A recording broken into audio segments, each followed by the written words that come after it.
बिस्मिल्लाहिर्रहमानिर्रहीम। अल्लाहुम्मा सल्लि अला मुहम्मद व अला आलि मुहम्मद। अस्सलामु अलैकुम वरहमतुल्लाहि वबरकातुहू। कभी कभी ऐसा लगता है कि हर तरफ हमारे अंधेरा है, कुछ नज़र नहीं आता, कोई सुनने वाला नहीं। एक जुमला निकलता है दिल से, या अल्लाह अब हम थक गए हैं, हमारी रातें लंबी हो गई हैं, दुआएं बे आवाज़ हो गई हैं, चेहरा बेनूर हो गया है, हमारी रूह जैसे कैद हो गई है।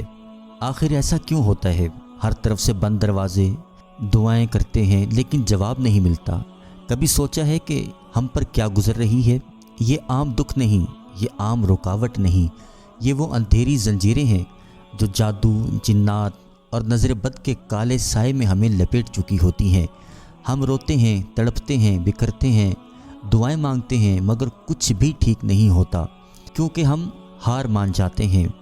मगर ये लम्हा हार मानने का नहीं, अल्लाह की तरफ लौटने का है, अल्लाह को याद करने का है। अल्लाह पाक कुरान पाक में फरमाता है, अफ़ा हसिबतुम अन्नमा खलक़नाकुम, क्या तुमने गुमान कर लिया कि हमने तुम्हें बेकार पैदा किया? नहीं, तुम किसी आमिल के दर के लिए नहीं बने थे, तुम तो अर्श वाले के दर पर झुकने के लिए बने हो। तुम्हें गुमान था कि बस हालात बुरे हैं?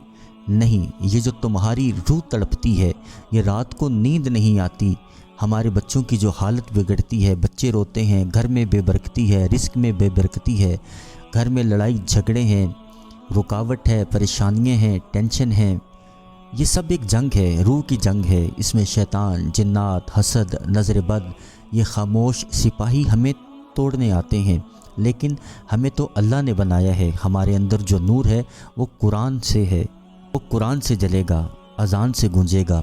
अल्लाह के फजल और करम से इंशाअल्लाह तमाम मसाइल हल होंगे। सूरह मोमिनून की ये आखिरी 4 आयात और अजान का अमल इतना ताकतवर है, जिसके ऊपर बड़े से बड़ा जादू हो, वो काला जादू हो, वो किसी भी किस्म का अमल हो, हसद की नज़र हो, बद नज़र हो, कोई भी रूहानी मसला है, जादू, जिन्नात, नज़र बद, ऐसा ताकतवर अमल, इस अमल की बरकत से इंशाअल्लाह तमाम जादू, जिन्नात के मसाइल हल होते हैं। हर ऐसी बीमारी जिसकी समझ ना आ रही हो कि ये नज़र बद है, हसद है, जादू है, जिन्नात हैं, रूहानी मसला है या जिस्मानी मसला है, इस अमल की बरकत से बहुत सारे लोगों ने शिफा पाई। अल्हम्दुलिल्लाह, जो भी इस अमल को करेगा अल्लाह के फजल और करम से इसके रूहानी फ़वाइद वो ख़ुद देखेगा। बहुत ही आसान अमल है, आप इसको ख़ुद भी करें, लोगों को भी बताएं। अल्लाह के फजल और करम से इंशाअल्लाह हर किस्म का रूहानी और जिस्मानी मसला हल होगा। आप शदीद नज़र बद का शिकार हैं, जादू जिन्नात का शिकार हैं, या किसी भी रूहानी मसले का शिकार हैं, या आपको समझ में नहीं आ रहा आपके रिस्क में बेबरकती क्यों है, जगह जगह पे रुकावट क्यों है, काम बनते बनते रुक क्यों जाते हैं, ज़िंदगी की कोई भी परेशानी, कोई भी मसला है, उसकी नियत करके ये मुख्तसर अमल करें। इंशाअल्लाह इसकी बरकत से आप ख़ुद इसके रूहानी फ़वाइद का अंदाज़ा लगाएंगे। जब इसके असरात आपको और आपकी नस्लों को मिलेंगे, हमें भी अपनी दुआओं में याद रखिएगा।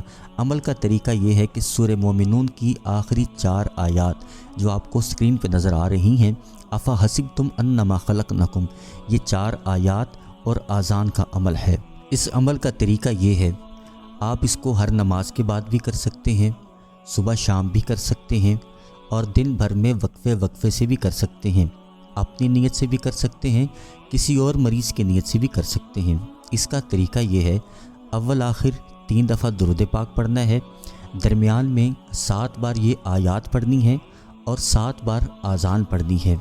इस अमल का तरीका ये होगा, अव्वल आखिर 3 दफ़ा दुरूद पाक, दरमियान में 7 बार सूरह मोमिनून की आखिरी 4 आयात आपने पढ़नी है और 7 बार आज़ान पढ़नी है। 3 दफ़ा आपने पहले दुरूद पाक पढ़ लेना है, अपनी मुश्किल, अपनी परेशानी, अपनी हाजत, रूहानी, जिस्मानी, नज़र बद, जादू, जिन्नात, या जो भी आपका मसला है, जो भी हाजत है, उसकी नीयत कर लेनी है। उसके बाद आपने सबसे पहले 3 बार दुरूद पाक पढ़ना है, दरमियान में 1 बार सूरह मोमिनून की आखिरी 4 आयात पढ़नी है, फिर आज़ान पढ़नी है, फिर 4 आयात पढ़नी है मुकम्मल, फिर आज़ान। इस तरह ये आपने 7 बार अमल को दोहराना है। आखिर में फिर 3 बार आपने दुरूद पाक पढ़ लेना है। अपनी भी नियत कर सकते हैं, किसी और की भी नियत कर सकते हैं। عمل مکمل ہونے کے بعد اپنے ہاتھوں پہ دم کر کے اپنے جسم پہ دم کر لیں. پانی پہ بھی دم کر کے پی سکتے ہیں. ہر نماز کے بعد پڑھ سکتے ہیں, صبح شام پڑھ سکتے ہیں, دن میں وقفے سے پڑھ سکتے ہیں. بڑے سے بڑا جادو ہو, عمل ہو, جادو جنات کا مسئلہ ہو, نظر بد ہو, انشاءاللہ دنوں میں اس کے رزلٹ آپ کو ملیں گے. آپ یہ عمل خود بھی کریں, دوسروں کو بھی صدقہ جاریہ سمجھ کے ویڈیو شیئر کیجیے گا. ہمیں بھی اپنی دعاؤں میں یاد رکھیے گا. اس کے ساتھ ساتھ صبح شام ایک تسبیح استغفار کی کرتے رہیں اور ایک تسبیح درود پاک کی پڑھتے رہیں, انتہائی ادب کے ساتھ, توجہ کے ساتھ. انشاءاللہ اللہ کریم آپ کے تمام روحانی جسمانی مسائل حل فرما دے گا. اس ویڈیو کو صدقہ جاریہ سمجھ کے شیئر کیجیے گا. اگلی ویڈیو میں پھر حاضر ہوں گے. جب تک کے لیے اللہ حافظ.